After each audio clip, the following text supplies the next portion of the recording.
నమస్కారం.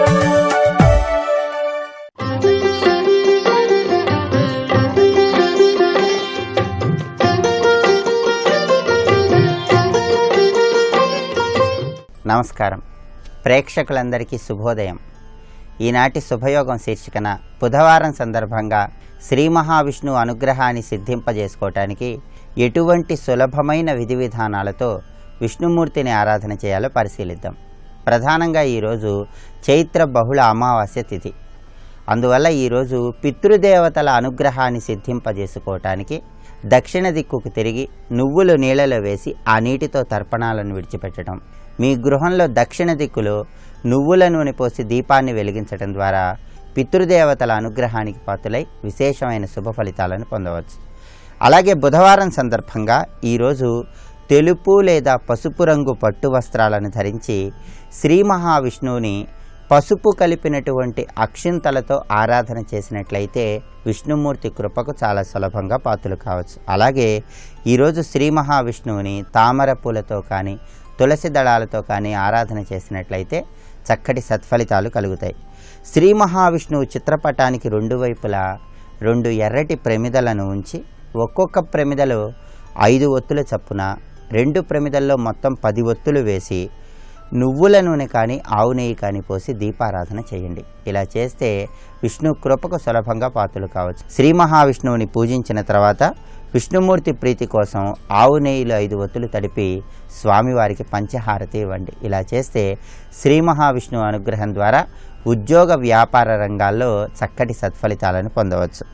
అలాగే శ్రీ మహావిష్ణువుకి తెల్లగన్నేరు పూలు అన్న నందివర్ధనం పూలన్న ఎంతో ప్రీతిపాత్రమని నరసింహ పురాణంలో వర్ణించడం జరిగింది. అందువల్ల వీలైతే ఈ తెల్లగన్నేరు పూలతో కానీ లేదా నందివర్ధనం పూలతో కానీ శ్రీ మహావిష్ణువును ఆరాధన చేయండి. అలాగే శ్రీ మహావిష్ణువు అనుగ్రహం పొందటం కోసం గులాబీ పూలు, దవనము వీటిని కలిపి మాలలాగా తయారు చేసి ఎక్కడైనా విష్ణుమూర్తి ఆలయంలో స్వామివారికి ఈరోజు సమర్పించండి. ఇలా చేస్తే శ్రీ మహావిష్ణువు అనుగ్రహానికి చాలా సులభంగా పాత్రలు కావచ్చు. అలాగే ఈరోజు బుధవారం సందర్భంగా శ్రీ మహావిష్ణువు ఆలయానికి వెళ్ళి స్వామివారి ఆలయంలో ప్రత్యేకమైన విధి విధానాలతో ప్రదక్షిణలు ఆచరించండి. స్వామివారి ఆలయంలో ప్రదక్షిణలు చేసే సమయంలో మీరు చేతిలో పూలను ఉంచుకొని ఒక్కొక్క ప్రదక్షిణం పూర్తి కాగానే ఒక్కొక్క పుష్పాన్ని ధ్వజస్తంభం దగ్గర ఉంచండి. ఇలా ఒక్కొక్క పుష్పాన్ని ధ్వజస్తంభం దగ్గర ఉంచుతూ శ్రీ మహావిష్ణువు ఆలయంలో ఈరోజు 2, 4, 6, 8 ఇలా సరి సంఖ్యలో యుగ్మ ప్రదక్షిణాన్ని ఆచరించినట్లయితే శ్రీ మహావిష్ణువు అనుగ్రహానికి సులభంగా పాత్రలు కావచ్చు. ఇలా ప్రదక్షిణలు పూర్తి చేసిన తర్వాత ఆలయ ప్రాంగణంలో భక్తులకు ఎవరికైనా గంధం కానీ వెన్నపూసను కానీ దానంగా ఇవ్వండి. లేదా ఆలయంలో ఉన్నటువంటి వృక్షాలకు నీళ్లు పోయండి. ఇలా చేస్తే విష్ణుమూర్తి కృపకు చాలా సులభంగా పాత్రలు కావచ్చు. అలాగే శ్రీ మహావిష్ణువుకి శాల పుష్పాలంటే ఎంతో ప్రీతిపాత్రం. శాల పుష్పాలంటే మీ గృహం ఆవరణలో పెరిగినటువంటి మొక్కల యొక్క పుష్పాలు అని అర్థం. ఆ విధంగా మీ గృహం ఆవరణలో పెరిగిన మొక్కల యొక్క పుష్పాలతో శ్రీ మహావిష్ణువుని బుధవారం ఆరాధన చేస్తే విష్ణుమూర్తికి ఆ పూలను సమర్పించినట్లయితే విష్ణు కృపకు సులభంగా పాత్రలు కావచ్చు. అలాగే ఎవరైనా సరే అనారోగ్య సమస్యలు ఎక్కువగా ఉన్నవాళ్ళు శ్రీ మహావిష్ణువు చిత్రపటం దగ్గర జమ్మి ఆకులను ఉంచి శ్రీ మహావిష్ణువు నామాలను స్మరించుకున్నట్లయితే అనారోగ్య సమస్యల తీవ్రతను తగ్గింపజేసుకొని ఆరోగ్యపరంగా చక్కటి సత్ఫలితాలను పొందవచ్చు. అలాగే శ్రీ మహావిష్ణువుని సన్నజాజి పూలతో ఎవరైతే పూజిస్తారో వాళ్ళు గోదానం చేసినటువంటి ఫలితాన్ని పొందటానికి ఆస్కారం ఉన్నట్లుగా పురాణాల్లో వివరించడం జరిగింది. ప్రత్యేకమైన విధి విధానాలతో బుధవారం సందర్భంగా శ్రీ మహావిష్ణువుని ఆరాధన చేయండి. విష్ణుమూర్తి పరిపూర్ణమైన అనుగ్రహానికి పాత్రులై వృత్తి, ఉద్యోగ, వ్యాపార రంగాలలో విశేషమైనటువంటి సత్ఫలితాలను సిద్ధింపజేసుకోండి.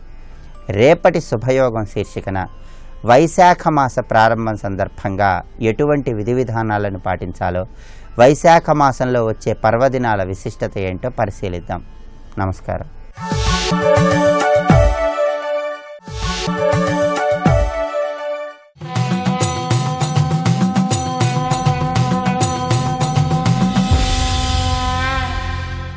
శతక సాహితీ సరస్వతికి నమస్కారం. ఘన వైరాగ్యము పూనినంతనే మహాఘవ్రాతముల్ దూరమౌ వినయం బబ్బును భూరి భూతదయ చొప్పిల్లున్ తతసత్వసాధనలున్ చేకురునట్టి వారికిల సద్దానవ్రతాచార నైపుణులున్ తైర్ధిక తత్పరుల్ సములే శంభో భక్త కల్పద్రుమా. ఓ పరమేశ్వర, భక్త కల్పద్రుమా, ఘన వైరాగ్యము పూనినంతనే మహాఘవ్రాతముల్ దూరమౌ వినయం బబ్బును. వైరాగ్య భావాన్ని అలవర్చుకున్న వెంటనే మహాఘవ్రాతముల్ దూరమవు, చేసినటువంటి మహాపాపాలన్నీ కూడా క్షణమాత్రంలో భస్మమైపోతాయి, దూరమైపోతాయి. అవి దూరమైపోవటం తటస్థించిన వెంటనే వినయం బబ్బును. ఇంతటి మహాజ్ఞానులు, వైరాగ్య సంపన్నులు, తపస్సంపన్నులు ఉన్నటువంటి చోట తాను ఎటువంటి వాడో, ఎటువంటి జీవన విధానం కలిగి ఉన్నవాడో, తన సాధన ఎంత, తన భక్తి ఎంత అనేటువంటి ఆత్మవిమర్శ కలిగి వినయం బబ్బును, వాడికి వినయం కలుగుతుంది. వినయం కలిగిన వెంటనే భూరి భూతదయ చొప్పిల్లున్, సకల జీవుల ఎడలా కూడా దయాభావాన్ని విపరీతంగా కలిగి ఉంటాడు. చాలా ఎక్కువ దయాభావాన్ని అన్ని జీవుల యందు కూడా కలిగేటువంటి స్థితి ఈ వినయం కలిగిస్తుంది. తత్సత్వసాధనలన్ చేకురునట్టి వారికిల సద్దానవ్రతాచార నైపుణులున్ తైర్ధిక తత్పరుల్ సములే శంభో భక్త కల్పద్రుమా. ఆ విధంగా జ్ఞానము చేత, సద్గురువులను సేవించటం చేత తనకు కలిగినటువంటి ఏదైనా ఒక ఆపద కానీ, ఒక ఇబ్బందికరమైనటువంటి అంశము కానీ దాన్ని తలుచుకుని దాంతో తత్వవిచారణ చేసి, సద్గ్రంథ పఠనం చేసి, పెద్దలను సేవించి, ఈ జీవితం యొక్క లక్షణం అది ఏ విధంగా ఉంటుంది, కనుక ఏ విధంగా మనం నడుచుకోవాలి అనేది తెలుసుకుని వైరాగ్య భావాన్ని పెంపొందించుకోవడంతో అప్పటి వరకు తాను చేసిన తప్పుల, దోషముల ప్రభావమంతా కూడా పటాపంచలైపోతుంది. నిర్మలుడవుతాడు, వినయం కలుగుతుంది. సకల జీవులలోనూ ఉన్నటువంటి పరమాత్మని దర్శించే సాధన మొదలవుతుంది. సకల జీవుల ఎడల ప్రేమ, కరుణ, స్నేహము మొదలైన భావాలు కలుగుతాయి. సత్వసంపన్నుడై వినయముతో వైరాగ్య భావము కలిగినటువంటి వాడికి ఏ మార్గంలో సాధన చేసేటువంటి వాళ్ళు కూడా సాధకులు వారెవరూ సమానం కాదు.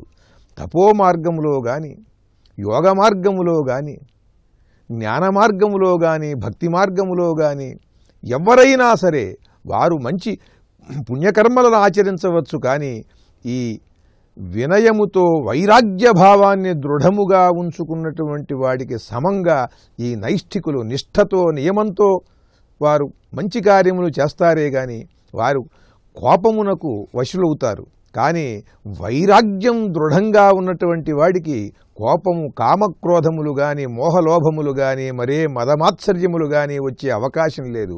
కనుక దృఢమైన వైరాగ్యం అలవరుచుకున్న వాడికి ఎవరూ కూడా సమంకారు అని తెలియజేస్తూ, వైరాగ్యాన్ని పెంపొందించుకోమని బోధ చేస్తూ, అద్భుతమైన పద్యరచనతో గొప్ప శతకాన్ని మనకు అందించిన యోగ సాధనా తత్పరులు, భక్తిశీలురు శ్రీ మానికొండ వెంకటేశ్వరరావు గారి భక్త కల్పద్రుమ శతకంలోని మరి ఒక పద్యం గురించి రేపు ఉదయం తెలుసుకుందాం. ఓం నమః శివాయ.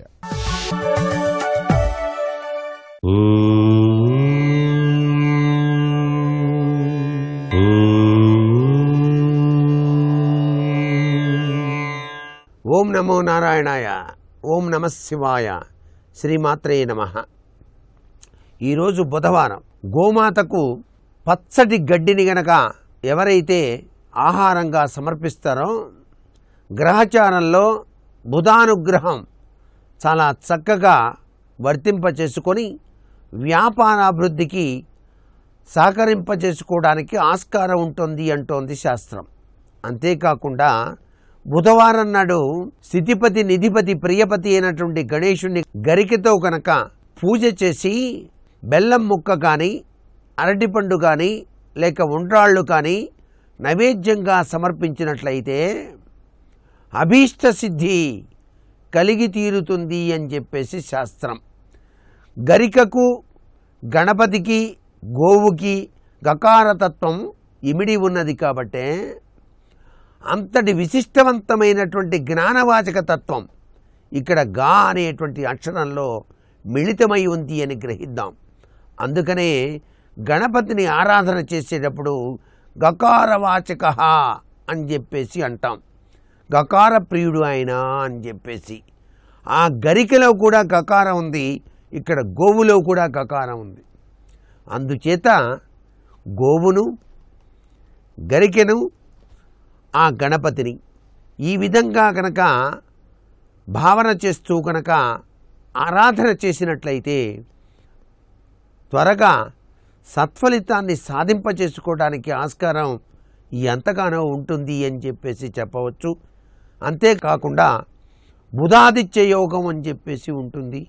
ఆ బుధాదిత్య యోగం పట్టినటువంటి వాళ్ళకి వ్యాపారాభివృద్ధి చాలా చక్కగా సాగుతుంది అని చెప్పేసి శాస్త్రం. ఏది ఏమైనప్పటికీ కూడాను ఆకుపచ్చ అనేటువంటిది ప్రకృతి తత్వానికి నిదర్శనంగా ఉన్నది. ప్రకృతి పరమాత్మ తత్వం గణేశుడుగా మనకు గణేశ పురాణం కూడా తెలియజేస్తోంది. సర్వే జనా సుఖినో భవంతు.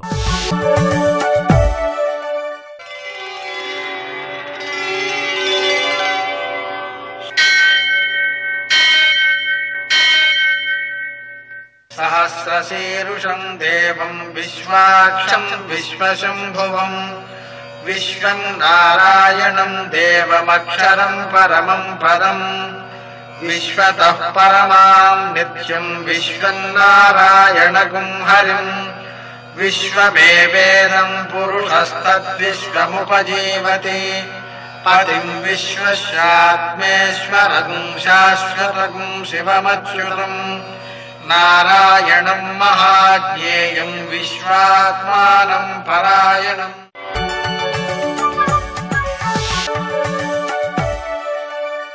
సూర్యశౌర్యమథేందురింద్రపదవీ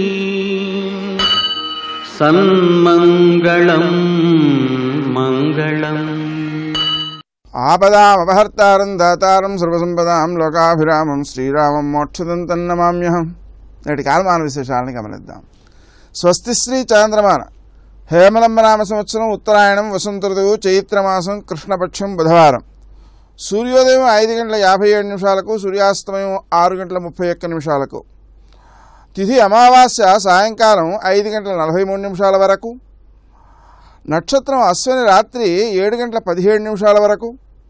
వర్జం మధ్యాహ్నం 3:42 నుంచి 5:08 వరకు.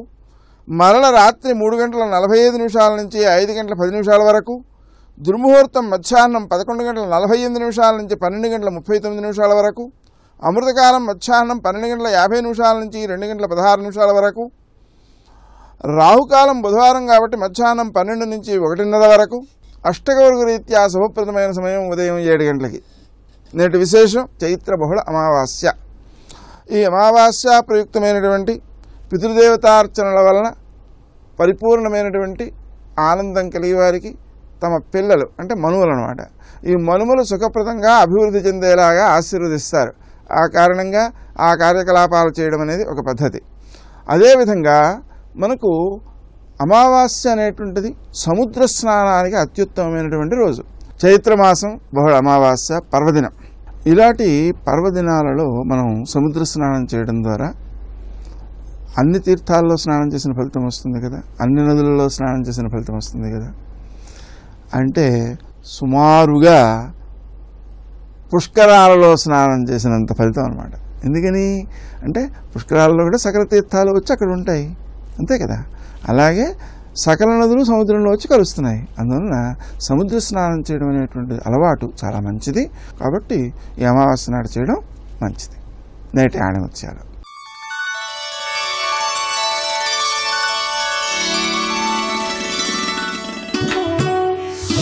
సర్వజీవులలోనూ ఆత్మను దర్శిస్తున్నానని చెబుతూ తనకు శత్రువులు ఉన్నారని భావించేవాడు అగ్నిని శీతలంగా చేయగోరేవాడే అవుతాడు. సూర్యుని యందు చీకటి ఉండడం సాధ్యమా?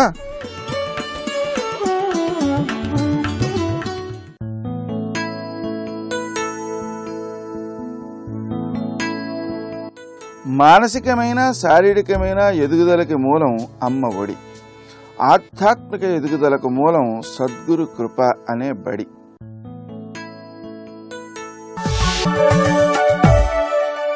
ప్రాతస్మరామి లలితా వదనారవిందం బింబాధరం పృథులమౌక్తికశోభినాసం ఆకర్ణదీర్ఘనయనం మణికుండలాఢ్యం మందస్మితం మృదు మదోజ్వల భారదేశం.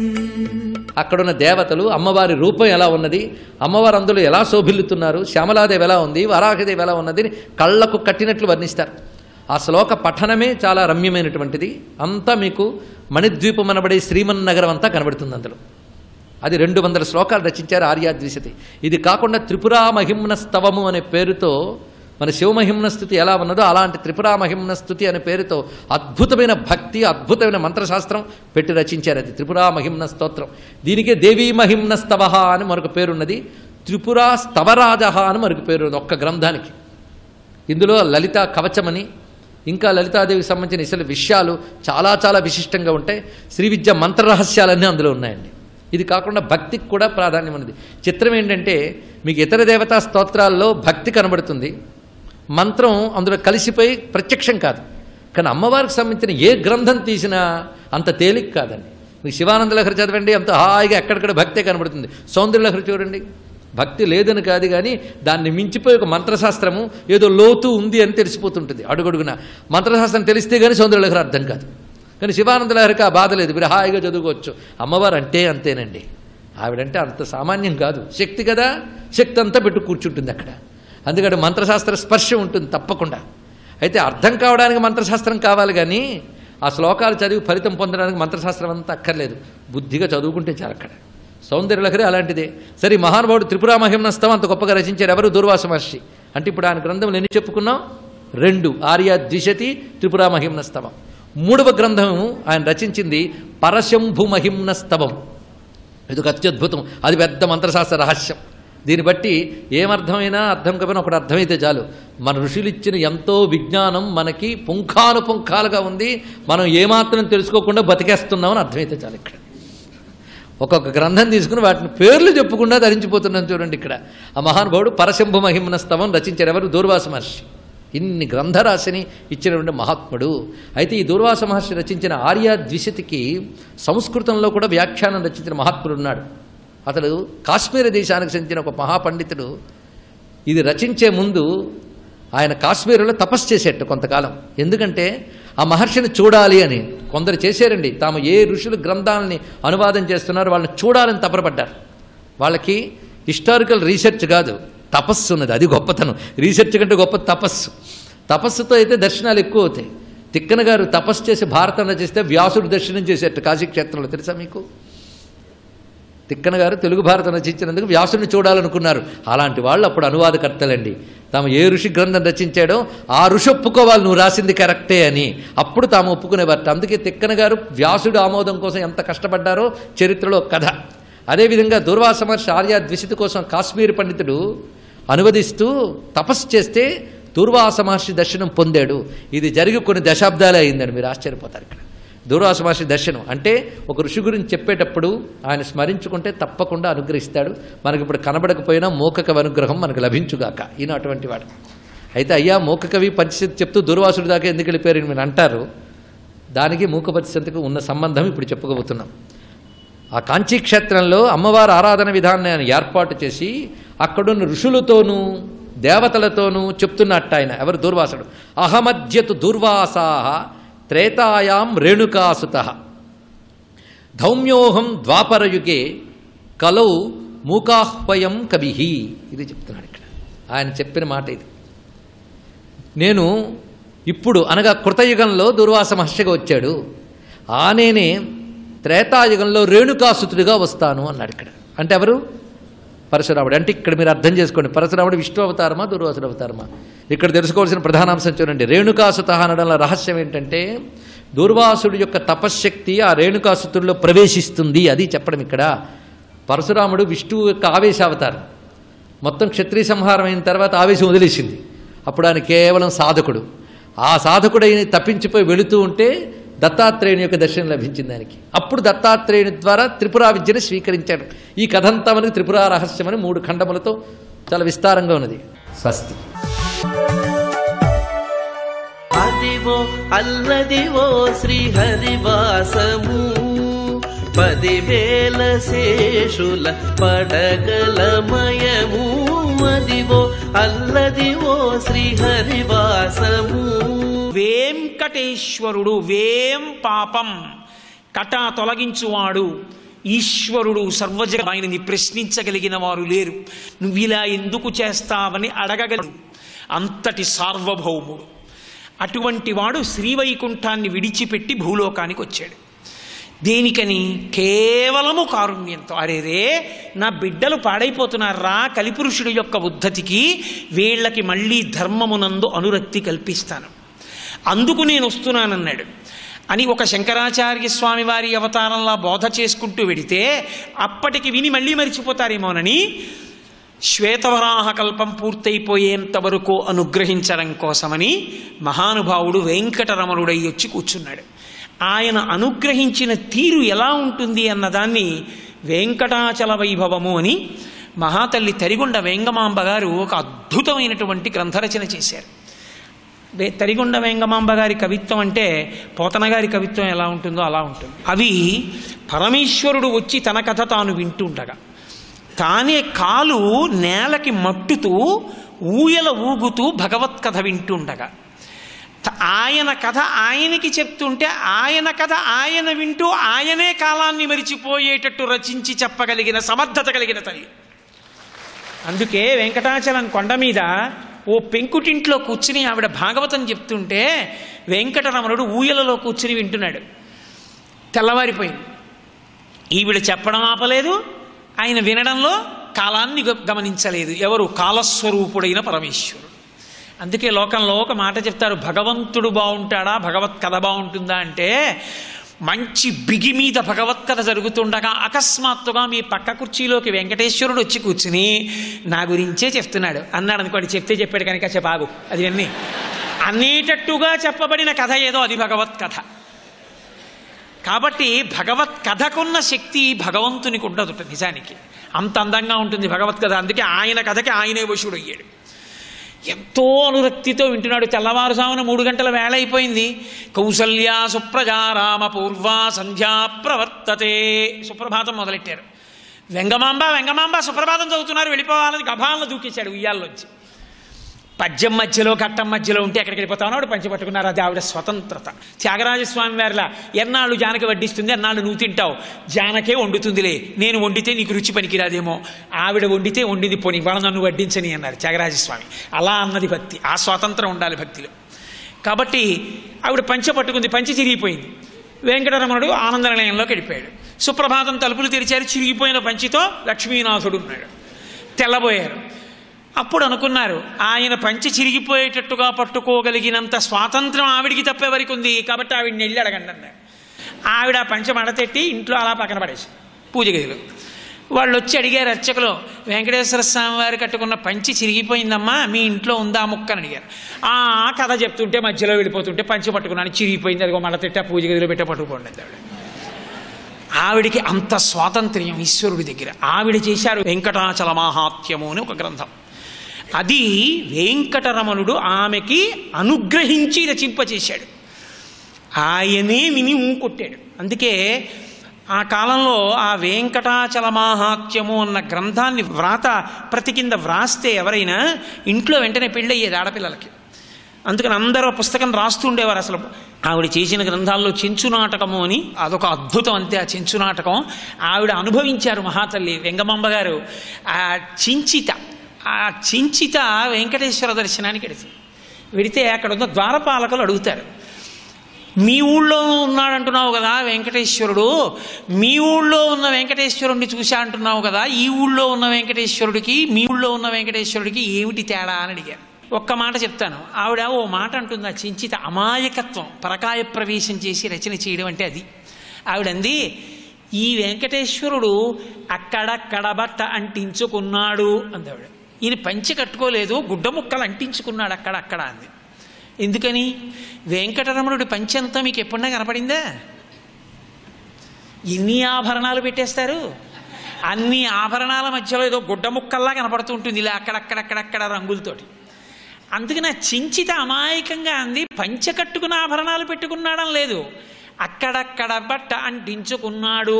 బట్ట అంటించుకున్నాడు అక్కడక్కడ, ఈయన పంచె కట్టుకోలేదు ఇక్కడ ఉన్న వెంకటేశ్వర స్వామి వారి అంది ఆవిడ. సర్వం శ్రీ ఉమామహేశ్వర పరబ్రహ్మార్పణమస్తు. స్వస్తి.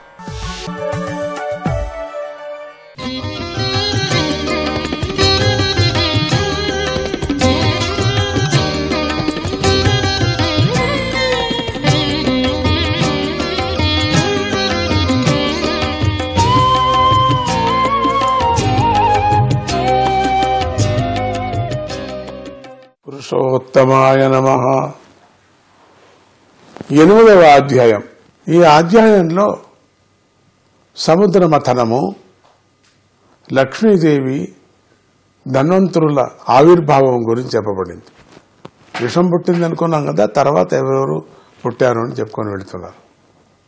శ్రీ సుఖమహర్షి ఇలా చెప్పాడు. ఓ పరీక్షిత్ మహారాజా, రుద్రుడి ధ్వజంపై వృషభం యొక్క గుర్తు ఉంటుంది కదా. వృషభం అంటే ధర్మము అని. విషం త్రాగటం మూలంగా ఆయన లోక ధర్మాన్ని కాపాడాడు, స్థాపించాడు అని కూడా అర్థమవుతుంది. లోక ధర్మాన్ని స్థాపించాడు శివుడు. రుద్రదేవుడు విషాన్ని త్రాగేయటం చూసి దేవతలు, రాక్షసులు ఎంతో సంతోషించారు. మళ్ళీ ఈ రాక్షసులు, దేవతలు మళ్ళీ ఎవరు కలిసి మళ్ళీ కూడా ప్రారంభం చేశాడు, చిలకటం ప్రారంభం చేశారు. ఆ మథనం నుండి ముందుగా కామధేనువు పుట్టింది, అమ్మవారు గోమాత పుట్టింది. సత్యలోకాన్ని లభింపజేసే యజ్ఞాలు చేయటానికి, నిత్యాగ్నిహోత్రానికి కూడా పవిత్రమైన హవిస్సు అవసరం కదా. పాల ద్వారా అటువంటి హవిస్సును సమకూర్చే కామధేనువును వేదవేత్తలైన మహర్షులు స్వీకరించారు. వేదవేత్తలైన మహర్షులు ఆ కామధేనువును కొన్ని కామధేనువు మాత్రమే తర్వాత అదే విధంగా ఉండేటువంటి సంతానం పేరుకొని తర్వాత మనకు మాన అవస్థలు పడుతున్నాం లేండి ఇప్పుడు. అందుకనే గోమాతను రక్షించమని చెప్తూ ఉంటారు. కామధేను అమృతాన్ని ఇస్తుంది. తర్వాత ఉచ్చైశ్రావం అనేటువంటి గొప్ప గుర్రం పుట్టింది. అది చంద్రుడిలాగా తెల్లగా మెరుస్తుంది.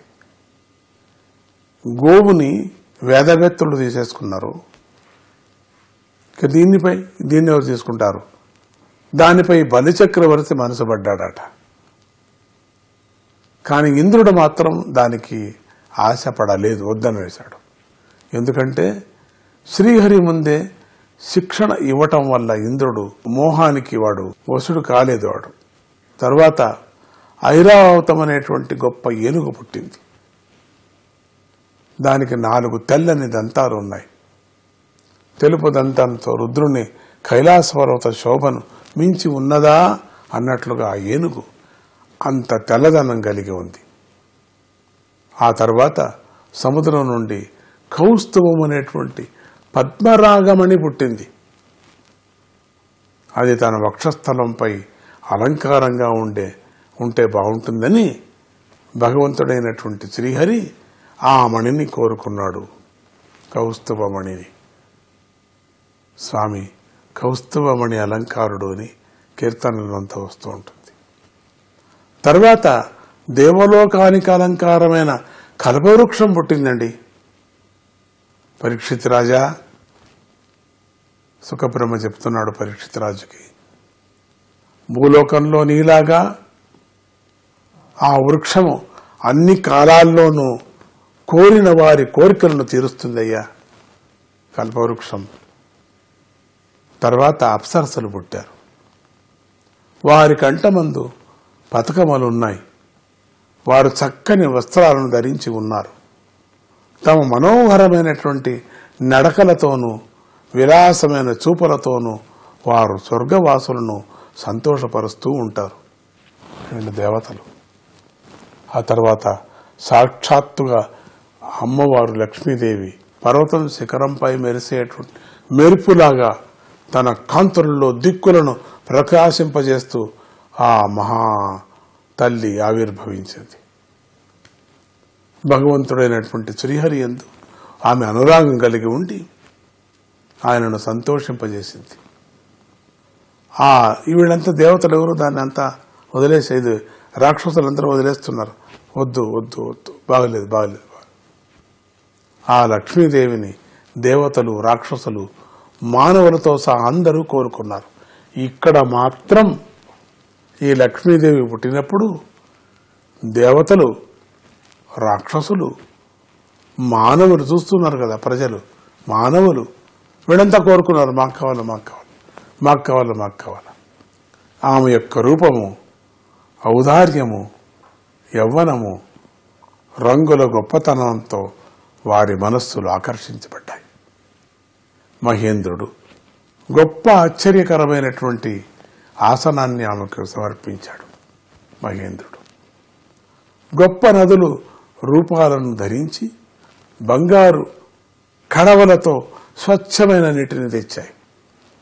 అభిషేకానికి వినియోగించే మొక్కలన్నిటినీ, ఆవులు పవిత్రం చేసే పంచగవ్యాలను భూమి సమర్పించింది. ఇవన్నీ కూడా భూమి తల్లి సమర్పించింది. వసంతుడు చైత్ర వైశాఖ మాసాలకు చెందిన పుష్పాలను, పండ్లను సమకూర్చారు. మహర్షులు యథావిధిగా అభిషేక సామగ్రిని సిద్ధం చేశారు. గంధర్వులు మంగళ గీతాన్ని గానం చేశారు. వేదవేత్తలు అభిషేక మంత్రాలు పఠిస్తుండగా చేతిలో పద్మాన్ని పట్టుకొని ఉన్నటువంటి పతివ్రత అయిన లక్ష్మీదేవికి దిగ్గజాలు పూర్ణ కుంభాలతో అభిషేకం చేశారు. సముద్రుడు పచ్చని పట్టు వస్త్రాల జంటను ఇచ్చాడు. సముద్రుడు పచ్చని పట్టు వస్త్రాల జంటనిచ్చాడు అమ్మవారికి. వరుణుడు వైజయంతి అనే పుష్పమాలను ఇచ్చాడు. ఆ పుష్పమాలలోని తేనెను ఆగ్రహించి మత్తెక్కిన తుమ్మెదలు ఆ మాల చుట్టూ తిరుగుసాగాయి.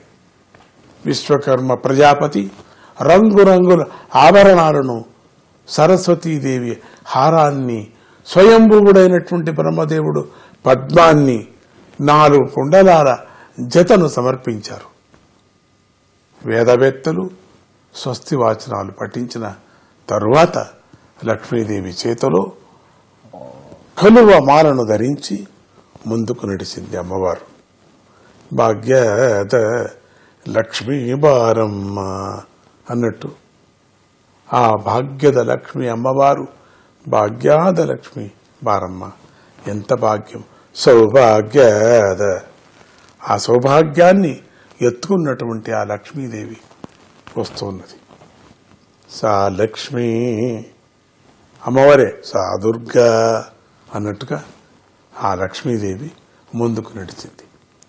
ఆమె యొక్క చిరునవ్వు చిందిస్తుంది ఆ జగన్మాత. అచ్యుతాయ నమః.